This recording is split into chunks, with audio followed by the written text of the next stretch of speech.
เจ้าคงลืมแล้วแต่งกันหลายปีไอ้นี่บ่เคยละแวง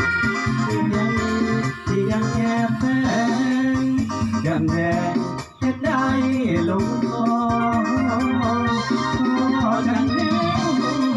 งเดียวแทงเฮ็ดได้ฝาใจที่หนาวสั่งได้ตัวอายบอกเคยสิทอง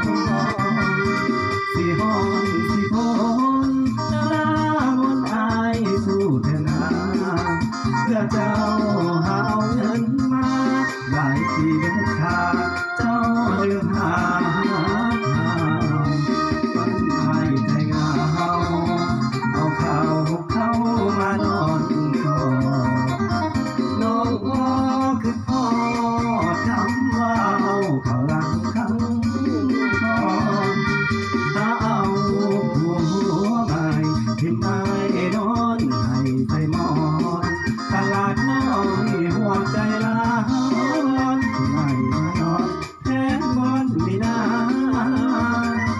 แก้วตาหักแพงหักแพงก็เลยทำใจน้ำตาผู้ชายหลั่งไหลหัวใจละคนตัวใจแห้งแห้งมีแทงข้างหลังสะสมตลาดน้อยหัวใจละบุญหักอายขึ้นคงมีเฮ็ดดวงใด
หัวใจ